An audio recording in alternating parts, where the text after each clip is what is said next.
இப்போ எல்லாரும் பரீட்சையில காப்பி அடிச்சு பார்த்துருப்பீங்க.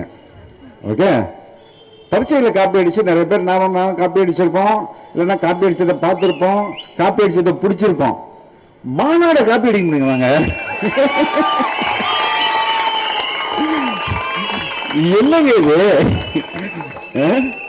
மாநாட காப்பி அடிக்கிற ஒரே கட்சி வந்து திமுக தாங்க. அவங்க சொந்தமா சிந்தனை கூட இல்லை. இங்க வாங்க, இந்த இடத்துல தலைவர் விஜய் அவர்கள் வரும்போது, தளபதி வரும்போது மக்கள் வந்து தாபேக்காவுடைய அந்த துண்டை தூக்கி தூக்கி போடுவாங்க. அவர் வாங்கி வாங்கி போட்டுப்பாரு. ஆனா சொல்லி வச்ச மாதிரி இந்த இடத்துல 2 பேர் தூக்கி போறான், அதையும் ஒரு வாங்கி போட்டுக்கிறாரு. அந்த பேரிகார்ட்லாம் ஏறி போய் 2-3 பேர் கட்டி பிடிப்பாங்க. அதே மாதிரி சொல்லி வச்ச மாதிரி 2 பேரும் வந்து கட்டி பிடிக்கலாம். இவ்வளவு நாள் போலீஸ் வந்து போலீஸ் ட்ரெஸ்ல இருப்பாங்க, இப்ப பவுன்சர் ட்ரெஸ்ல வராங்க. நல்ல வேலை அவங்க தூக்கி போடல.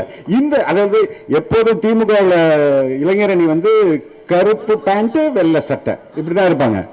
நேத்து விருதுநகர் மாநாட்டில் பாருங்க, காக்கி பேண்ட் வெள்ளை சட்டை சிஎம் போட்டு வர்றாரு. ட்ரெஸ் கூட இந்த ரேம்ப் வாக்ல இருந்து ட்ரெஸ் கூட இப்படியே அல்பமா காப்பி அடிக்கிறது. அப்ப இவங்களுக்கு சொந்தமா மூலையே இல்லைன்னு அர்த்தம், சொந்தமா சிந்திக்க முடியலன்றதான் அர்த்தம். உதயநிதி அவர்கள் செல்ஃபி வீடியோ எடுக்கிறாரு.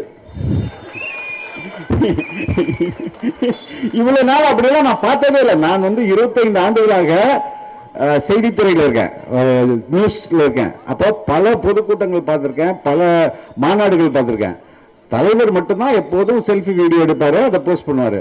முதல் முறை இப்ப இவங்க எல்லாம் நம்மள வந்து கண்டுக்கிறதே இல்லையா, பேர் கூட சொல்ல மாட்டாங்க. அல்பமா காப்பி அடிக்கிறது அப்படியே தெரியுது. இதுல வந்து பேர் சொல்லாம இருந்தானே இது. அப்ப இவர்களுக்கு சொந்தமாக சிந்திக்கக்கூடிய ஆற்றலே இல்லை, எல்லாம் ஐடியாவெல்லாம் வத்தி போச்சு. அப்ப யார்கிட்ட வந்து காப்பி அடிச்சிருக்காங்க. அந்த 1000 ரூபாய் ஸ்கீம் கூட கமலஹாசனுடைய தேர்தல் அறிக்கையில் இந்த ஸ்கீம் அப்படியே விடுவிட்டாங்க. பல முறை பாட்டாளி மக்கள் கட்சி வந்து கம்ப்ளைண்டா பண்ணியிருக்கிறாங்க, எங்க தேர்தல் அறிக்கையை திமுக திருடுதுன்ட்டு. திருட்டு இவங்களுக்கு ஒன்றும் புதுசு கிடையாது. அது வந்து காசா இருந்தாலும், மாநாடா இருந்தாலும், இல்லைன்னா கொள்கையா இருந்தாலும், திருடிக்கிறது வந்து திமுகவுடைய என்ன சொல்றது, அது டிஎன்ஏல இருக்குன்னு சொல்ல முடியும். அதுக்கு அடுத்தது இன்னைக்கு ஒன்ஸ் அகைன் விசில் அடிக்கிறீங்களா, ரொம்ப முக்கியமானது.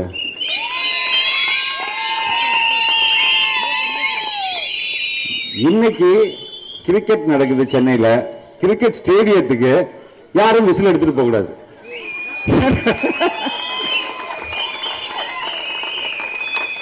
அப்போ இந்த சின்னத்துக்கு இந்த அரசும் இந்த காவல்துறை எப்படி பயப்படுறாங்க, அஞ்சு நடுங்குறாங்க, அப்படியே தொடர் நடுங்குது விசில் சத்தத்தை பார்த்தாலும், விசிலை பார்த்தாலுமே.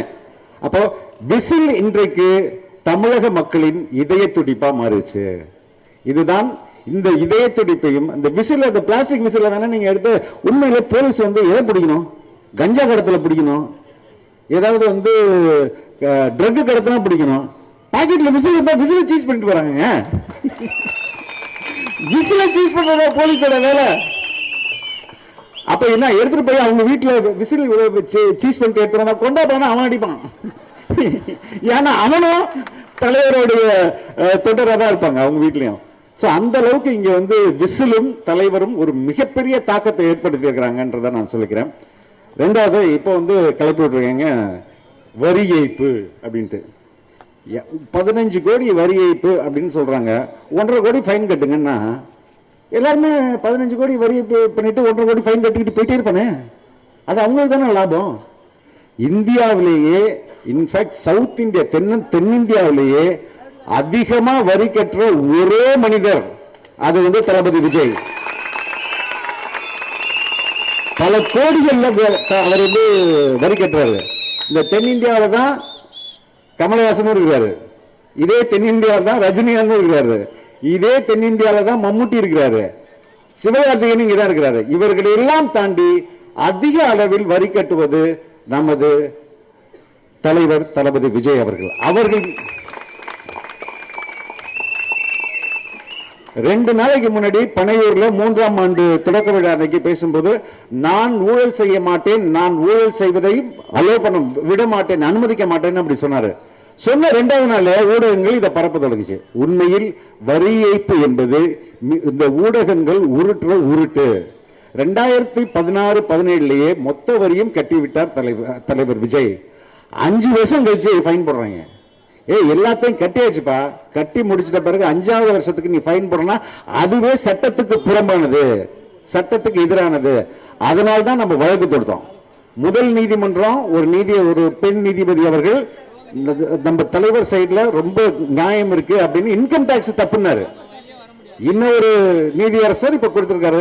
மறுபடியும் நம்ம மேல்முறையீடு போவோம், சுப்ரீம் கோர்ட் போவோம், இல்லைன்னா இங்கே சிங்கிள் பெஞ்சுக்கு போவோம். போயிட்டு தலைவர் உண்மையிலேயே எந்த ஒரு குற்றமற்றவர் என்பதை அவர் நிரூபிப்பார்.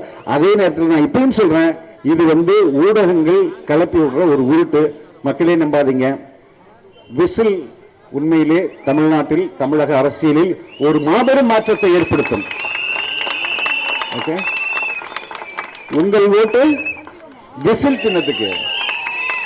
உங்கள் ஓட்டு உங்கள் ஓட்டு உங்கள் ஓட்டு. ரொம்ப ரொம்ப நன்றி, வாய்ப்புக்கு நன்றி. தேங்க்யூ.